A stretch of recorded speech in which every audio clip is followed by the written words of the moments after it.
Boa tarde. Nesse segmento do Visão Libertária, vamos à Crônica Libertária escrita por Peter Turgoniev, Hécuba e a Democracia. Eurípides foi um famoso escritor ateniense que viveu na Antiguidade entre 480 e 406 a.C. Viveu bem na época da democracia ateniense. Aquela que todo mundo ouviu falar, que políticos dizem para nós que é a base da democracia atual, mas muito pouca gente sabe exatamente como funcionava, ou como não funcionava. Temos um vídeo no canal Democracia Funciona, em que exploramos isso um pouco mais. Eurípides foi autor de várias tragédias, como eram chamadas as histórias, dramas, contadas por um ou mais atores, realizadas nas praças públicas de Atenas. Hoje chamaríamos de peças de teatro. Reza a lenda que esses dramas atenienses surgiram justamente de discursos na Ágora, a famosa praça onde os atenienses se reuniam, discutiam os problemas da cidade e faziam suas votações democráticas. Qualquer um nessas reuniões poderia pedir para falar, para discursar, tentar convencer os demais do seu ponto de vista. Mas lógico, isso é um desafio, não é algo simples de fazer. Então muitos estudavam oratória, lógica, outros apelavam para oferendas aos deuses, sacrifícios de cabritos e essas coisas. Valia qualquer coisa para tentar convencer os demais. Dentre as várias tentativas de demonstrar um ponto, em determinada situação, algum cidadão ateniense anônimo inventou essa história de interpretar. O cara levantou e, ao invés de fazer um discurso, passou a imitar alguém, com o propósito lógico de convencer pessoas. Daí surgiu a comédia, o drama, a tragédia, enfim, o teatro. Coisas que hoje tomamos como totalmente separadas da política, na verdade surgiram dentro da política, dentro de um congresso, com o objetivo de fazer política, de mudar a opinião das pessoas. Não estranhe, portanto, quando você vê aquela novela da Globo gadosamente tendenciosa a favor do socialismo, estão apenas retomando as origens. O problema não é fazerem isso, o problema é fazerem isso em favor do socialismo, a ideia mais assassina que já existiu no mundo. Sim, é fácil ver a comédia surgindo dessa forma, uma interpretação exagerada, sarcástica, irônica talvez, de outros debatedores. O drama surgiu de forma a contar uma história mais profunda, convencer pessoas de pontos éticos fundamentais. A tragédia buscava justamente discutir os assuntos mais sombrios, as dúvidas mais cruéis do ser humano. Pois bem, essa origem política das artes dramáticas é bem conhecida. Surgiu na mesma ágora onde fazia-se a votação. Mas muita gente viu que o valor meramente de entretenimento de ver comédias e dramas era muito melhor. Foi um sucesso aquilo.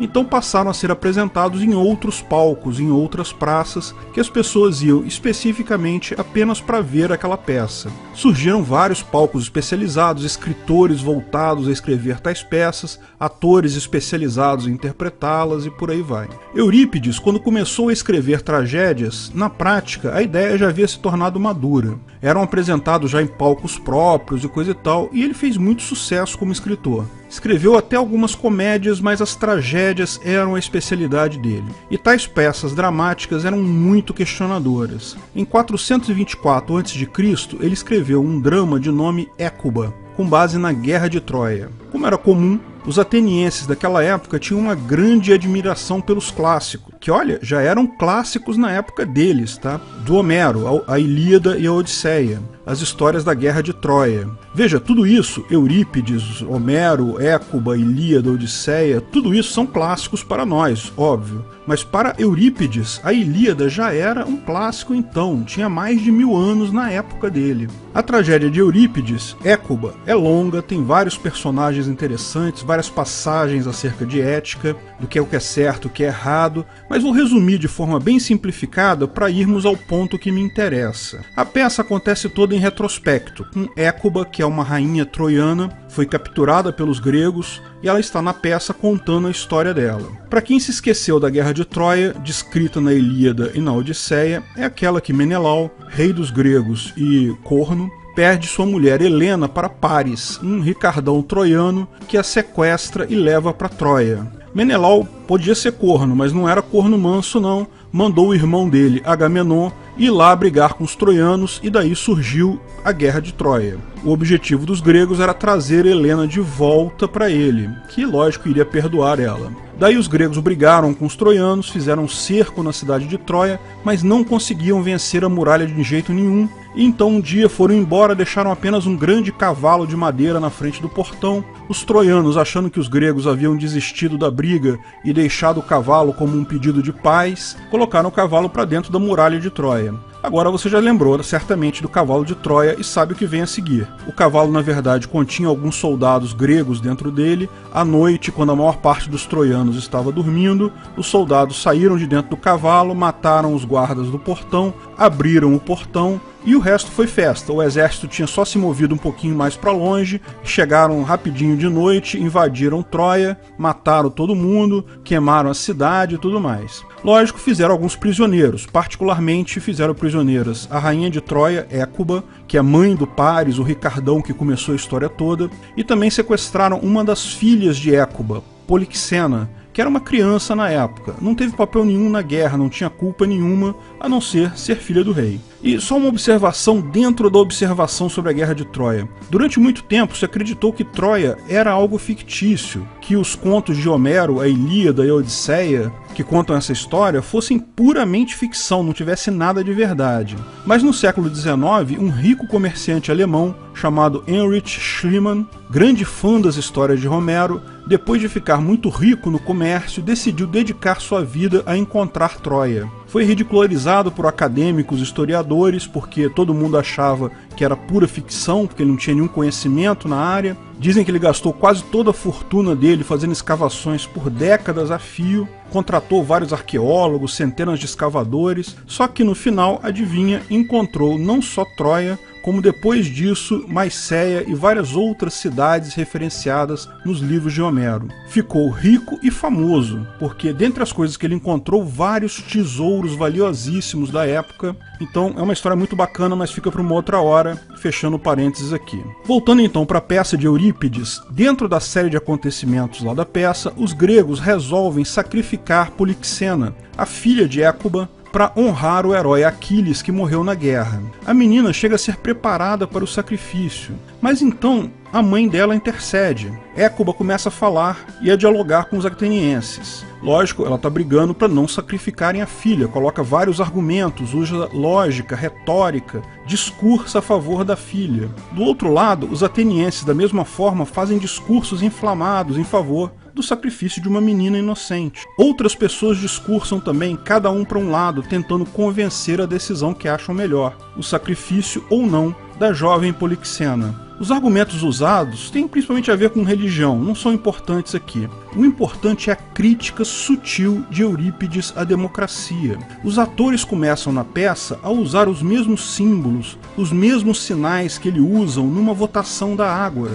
Ele dá a entender que o que está acontecendo é uma votação democrática. Pessoas estão votando se uma menina inocente de tudo deve ser morta ou não. Repara a profundidade da crítica dele à democracia. Exatamente a crítica que nós libertários também fazemos. Direito natural, a ética libertária, se sobrepõe à decisão popular à democracia. Vida, propriedade privada, liberdade são direitos naturais. Absolutamente ninguém no universo inteiro tem direito de votar e decidir se aplicam ou não, a quem se aplica e a quem não se aplica. Ok, é válido votação sobre algo que você possui propriedade, que não afeta outras pessoas, um grupo de pessoas se reunir, criar um clube de lazer, um condomínio, institui uma empresa que vai cuidar daquele clube e as decisões da empresa são por votação. Ok, pode ser uma votação democrática de sócios. Isso é ok porque eles estão decidindo apenas sobre algo que é patrimônio deles. Ainda assim, só podem decidir dentro da ética libertária.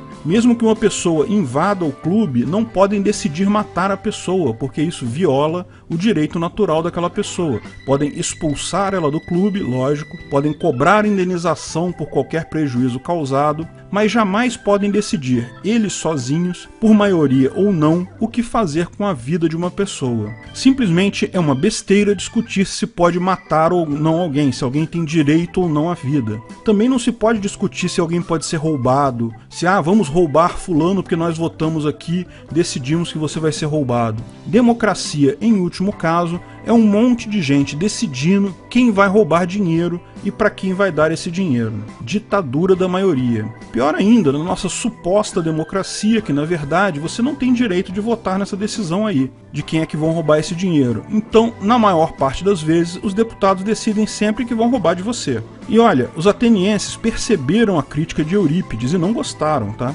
Embora a tragédia fosse mesmo um lugar para questionar as questões mais profundas da mente humana, muitos naquela época já eram gado daquele tempo mesmo, ficaram chateadíssimos com a crítica à sua maravilhosa democracia. É impressionante realmente como a gadosidade humana remonta até os tempos mais antigos. Mas é verdade também que a verdade sempre vence. As críticas de Eurípides foram amplificadas por vários outros depois dele, até que essa experiência sem sentido foi exterminada na Atenas antiga, em parte devido à guerra contra Esparta, mas muito também porque o próprio pessoal da cidade não acreditava mais no sistema. Veja, milhares de atenienses nasceram e morreram sob a democracia na época. Muitos acreditavam que ela jamais acabaria, mas ela acabou. Você pode estar acostumado com o sistema político atual, pode achar que ele nunca vai mudar. Dessa vez vai ser para sempre, dessa vez a gente acertou. Mas ninguém vai mudar o fato que o Congresso votar a favor de roubar alguém é errado. Um dia as pessoas vão perceber o erro disso e essa farsa vai cair. Obrigado pela audiência. Se você gostou do vídeo, curta e compartilhe em suas redes sociais. Aliás, não deixe de nos seguir também no Twitter e no Gabay. Em ambos, somos o @ancapsu. Estamos sempre divulgando novidades por lá também. Se inscreva e clique no sininho para ser avisado de novos vídeos. Até a próxima!